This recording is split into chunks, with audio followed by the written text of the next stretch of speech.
전광훈 씨에 대해서 일단 지금 현재 수사 고소 고발도 많고 재판받고 있는 것도 있는 걸로 아는데요. 네. 그래서 일단 그 행안위하고 법사위 통해서 현재 수사받고 있는 내용, 그다음에 재판받고 있는 내용을 좀 취합을 하고 네.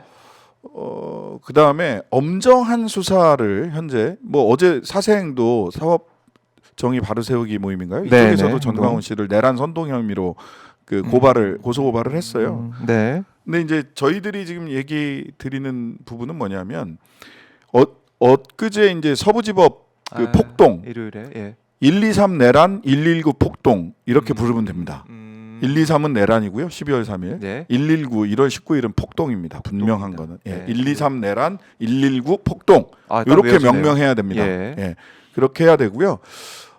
근데 이게 개인 그날 서부지법 월을 담을 넘고 창을 깨고 들어간 사람들, 네. 낮에 공수처 검사들, 공수처 직원분들의 차를 흔들고 깨고 예. 스티커 붙이고 그다음에 타이어 타이어 펑크 내고 예. 결국은 얼마나 사실은 감금하고 있었던 거거든요. 그렇네요. 예, 맞아요. 얼마나 공포에 떨었겠어요. 따로따로 개별 경찰이 따로 끄집어서 이렇게 보호해서 데려갔잖아요. 네. 이거를 개별 행위에 대한 한 사람에 대한 형사 책임도 형사 책임인데 저는 집단 범죄라고 하는 측면에서 이 사건을 봐야 된다고 생각을 합니다. 집단 범죄라고 하는 측면에서 이 사건을 본다면 네. 다중이 그 폭력을 행사하고 예. 협박하고 재물을 손괴한 것 다중이 모여서 그리고 그 지역의 어떤 평온을 해쳤잖아요. 그 전체. 그러면 이제 네. 소요죄가 됩니다. 소요죄. 예, 소요죄가 되는 거고요. 다중이 네. 모여서 그 뭐 특수공무집행 방해라든지 특수 공용 건조물 침입, 예. 특수 공용 물건 손상 이런 게 이제 또 다중이 위험한 물건 가지고 하면 되는 거죠. 그렇게 적용이 되잖아요.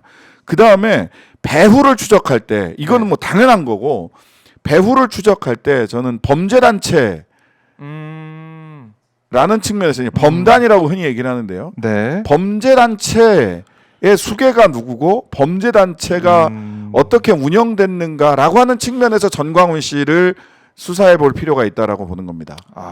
왜냐하면 직접적으로 야 창문 깨고 들어가 이렇게 직접적인 교사를 하지 않았다라고 해서 전광훈 씨도 빠져나갈 수도 있어요. 왜냐하면 어떤 일이 있었냐면 그 장위동인가요? 그 재개발 할 때 사랑제일교회 거기 알박기 행정대 집행이 있었어요. 네. 이거 더 이상 그 알박기 이거 말이 안 된다. 그러니까 행정대 집행을 하겠다라고 해서 행정대 집행 들어갔을 때 네. 화염병 던지고 쇠파이프 들고 네. 그다음에 무슨 전신주에 올라가고 그때도 소위 백골단이 등장을 했습니다. 하얀색 안전모 쓴 청년들이 맞아요. 등장을 했어요. 근데 전광훈 씨가 거기서 빠져나갔어요. 공식적으로 사랑제일교회 목사가 아니라는 거예요. 공식적으로는. 예. 우린 다 그렇게 알고 있었는데. 예, 그다음에 거기에 이제 전도사로 예. 있던 사람들도 예. 공식적으로 전도사가 아니라는 거예요. 다른 명칭을 갖고 있지만 소위 교회라는 법인의 전도사는 아니지만 저희들이 보기에는 전광훈의 전도사인 건 맞아요. 다 그렇게 생각하고 예. 있었는데요. 전광훈 집회 예. 엊그제 이제 서부지법 여기서도 봤을 때 전광훈 집회 연단에 섰던 사람들도 하나 있었고 네. 그다음에 또 전광훈의 목소리 뭐 어쩌고 저쩌고해서 유튜브에서 전도하고 있는 상징적 의미, 그 비유적 의미에서 얘기를 전도했던 계속 반복하고 그런 측면에서 실제 기독교 교단의 목사와 전도사가 아니라고 하더라도 파문당했잖아 사실 전광훈 씨도. 전광훈의 예. 비유적 의미에서 전도사인 건 분명해 보여요. 이런 사람들이 서부지법 폭동에 네. 주요한 역할을 했단 말이에요. 전광훈을 정점으로 해서 예, 정점으로 해서 퍼지는. 예, 근데 직접 교사를 하지 않았다고 해서 또 빠져나갈 수 있어요. 그런데 그럼 어떻게 합니까? 소위 예. 20, 30대 남성 청년들이 50%가 넘었잖아요. 이번에 영장 청구 받은 사람들 중에 이거는 극우 아스팔트 부대에서 주로 볼 수 있었던 사람들이 아닙니다. 맞아요. 예, 어르신들이잖아요. 그쪽은. 그러면 그것과 또 보세요. 김민전 의원이 소개한 백골단, 반공청년단. 예, 반공청년단. 네. 이 사람들도 실은 거기서 주도하고 있는 사람들이 전광훈과 연결되어 있는 것으로 추정되는 기사들이 많이 나오고 있습니다. 그리고 사랑제일교회 철거 때 등장했던 그 흰색 헬멧. 헬멧, 네. 흰색 그 안전모, 경량 네. 안전모. 이 사람들 중에 중복되는 사람은 없나?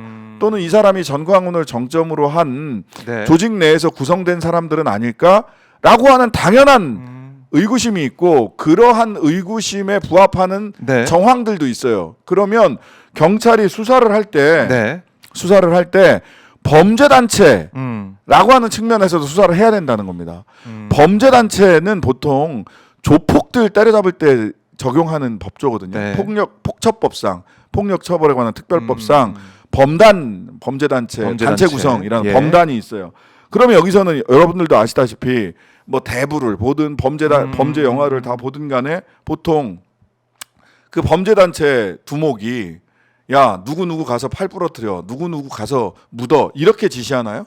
그렇게 안 하죠. 그렇게 안 하죠. 예. 가서 좀 만나고 와봐. 좀 뭐 가서 얘기 좀 해봐. 아니 그 친구 요새 조금 건방진 것 같아. 이렇게 얘기를 해도 범단 알아서. 두목이 예. 그렇게 하는 거는 예. 범단 두목으로서 지시한 게 됩니다. 그렇네요. 그러니까 추상적이고 네. 또는 형식적 관계로 또 빠져나갈 수 있어요. 그러면은 이거 막을 수 있습니까? 그래서 범단으로 봐야 된다. 해야 된다. 결국에는. 범단으로 보면 범단 우두머리가 네. 그런 추상적이고 다소 추상적인 지시를 한다고 하더라도 네. 예를 들면 그날 그 119 폭동이 있었던 날 점심 무렵에 서부지법으로 가야 된다. 그게 대중연설에서는 서부지법으로 가야 된다. 그럼 서부지법 가서 집회를 하자. 의사표현을 하자라고 그렇죠. 들릴 수 있지만 예. 범단 수괴가 아하. 자기 범단 조직들에게 예. 그런 추상적인 말을 했다고 하더라도 범단의 조직원들은 그게 무슨 뜻인지 알아듣는다는 거예요. 그렇게. 네. 그 사실은 국민 저항권을 계속해서 정광훈이 얘기해 왔던 거 아닙니까? 정광훈 씨가 국민 저항권. 네. 그야말로 국민 저항권이라고 하면 저항하는 뭐 그런 소극적인 의무도 있겠지만 이번에 언급하신 119 폭동 사태를 보면은 그 저항이 아니라 그냥 뭐 다 때려부시는 그런 모습까지 있었는데 단순 폭동도 아니에요. 네. 왜냐하면 제가 주목하는 거는 몇 가지 지점들이 있는데 네. 첫 번째는 거기 이제 영장 기각 소식이 전해진 3시경 새벽 3시경에 그 자기들이 유튜브로 다 찍어놨잖아. 가서 그 잠들어 있는 사람들한테 가자 기각됐어 가자 발부됐어 발부됐어 가자 깨우고 서부지법으로 가자는 얘기로 들리고요. 예. 그다음에 두 번째는 취약한 서부지법의 취약한 후문 쪽을 파악하고 있고 서부지법 후문 쪽을 통해서 들어갔어요. 맞아요. 저도 이제 서부지법에 재판을 하러 또는 네. 서부지검에 그 수사하는데 참관을 하러 같이 가보면 사실 서부지법 후문 쪽이 굉장히 취약합니다. 바로 그 후문 쪽 약간 개구멍 같은 느낌이에요. 네. 쪽문이 있는데 그쪽에 이제 담배 피는 데 있고 쪽문 있고 쪽문 나가면 그 편의점 있고 그 네. 주변에 식당들하고 법무사 아하. 사무실, 변호사 사무실 쭉 있어요. 네. 취약해요 정문 쪽보다. 그 취약한 점을 미리 알고 있었죠. 그 다음에 네. 그 소위 그 전광훈의 전도사로 보이는 사람이 바로 7층으로 갑니다. 7층이 영장전담판사 사무실이 있는 곳이에요. 네. 그리고 서부지법 7층으로 가서 영장전담판사 사무실만 침입을 합니다. 알고 있었다는 거고 영장이 발부되면 영장전담판사 사무실을 습격하겠다라는 계획을 가지고 있었다는 겁니다. 아하. 이게 가장 중요해요. 예. 이게. 근데 마침 차 부장은 당시 영장 전담 판사가 아니라 주말 당직 판사여서 예. 7층에 안 계셨던 거예요. 9층이라고 하더만요. 아하, 차 부장님 맞아요. 방은. 예. 그러니까 그것까지는 몰랐을지 모르겠지만 영장 전담 판사의 방이 7층에 있고 그 방을 습격하겠다라는 계획을 가졌어요. 우발적인 그냥 난동이 아니라는 겁니다. 그거 어떻게 알았을까요? 그러니까요. 이건 미리 네. 조사하고 7층으로 올라가자. 그 맨 오른쪽 계단으로 올라가야 되거든요. 그것도 알아요. 그러니까 중앙 계단으로 해서는 7층까지 잘 못 가요. 제가 기억하는 서부지법은 판사 7층, 9층 가려면 맨 오른쪽 계단으로 쫙 올라가야 되거든요.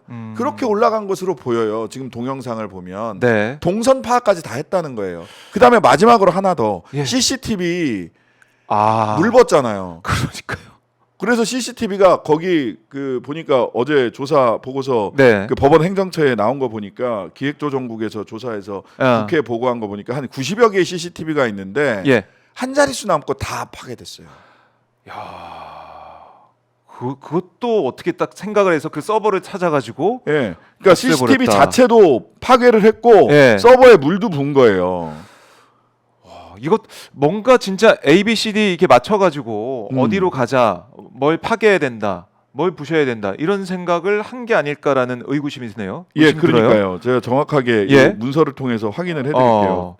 그 법원 행정처에서 나온 문서인데요. 네, 법원 행정처 기획조사국 예, 기획조정실에서 나온 기획조정실에 문서에 따르면 피해 상황에서 물적 측면에서 피해액이 6, 7억 원인데 당직실 및 CCTV 저장 장치 파손 됐습니다. 예, 출입 통제 시스템 파손 예, 됐고요. 지금 보니까 6, 7억의 피해 금전적으로 피해액이 자, 있고, 총 CCTV 네, 총 98개 중 지하층 16개 사용 가능입니다. 지하층만 사용 예, 가능하다. 1월 18일 날. 그다음에 이럴 수가 있습니까? 총 98개 중 89개 복구하여 예. 사용 가능 CCTV. 현재. 현재는 예. 방제실 백업용 서버로 복구 중이랍니다. 백업 서버. 지금 일반 서버는 물 부어서 이제 물버서 파손이 된 예. 거예요. 그러니까 이거는 자 CCTV와 서버를 예, 파손시키자라고 하는 계획이 있었던 거예요. 그렇네요. 예. 이걸 종합을 해보니까 종합을 해보면 이거는 예. 계획적이고 조직적 범죄고 네. 이 정도를 계획하고 조직을 했으면 물론 그냥 딸려 그 다 모두가 조직원이라는 게 아닙니다. 거기에서 격분해서 쫓아간 사람들도 있겠지만 네. 계획적이고 조직적으로 이 범죄를 준비를 한 사람들 네. 그런 조직이 있는 것 아니냐라고 하는 강한 의구심을 가질 수밖에 없어요. 그래서 범단으로 수사해야 된다는 겁니다. 그러니까 수사 자체를 지금 거기에 이제 폭행 폭력에 가담한 사람, 그러니까 이른바 개인으로 해가지고 이 처벌하고 끝나는 문제가 아니라 네네. 이건 과연 이거 체계적이고 좀 정말 이 계획적으로 준비한 사람, 네. 그 조직이 어디냐, 예. 범단이 어디냐, 예. 이걸 따라가야 된다. 네. 수사 본격적으로 해야 된다. 그렇습니다. 중요한 그래서 부분을 그냥 말씀해 주셨네요. 예. 개인이 어떻게 됐다 이렇게만 보셔서는 안 돼요.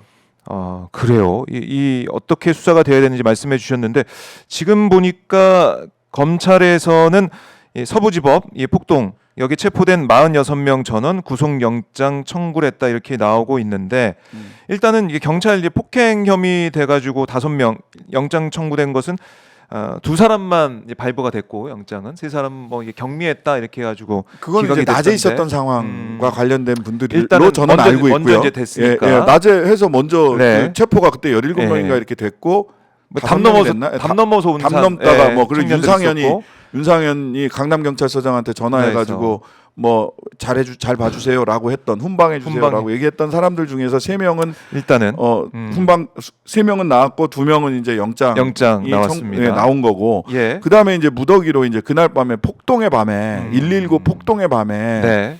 범죄 행위들이 밝혀져야 된다. 그리고 거기에 구속할 사람 구속하고 네. 수배할 사람 수배하고 체포할 사람 다 체포해야 되는 거고요. 그다음에 체포해서 수사를 하면서 수사의 방향 어떤 관점에서 볼 거냐. 개인의 행위만을 봐서는 안 된다. 중요한 부분은 저희가 지적을 해봤습니다.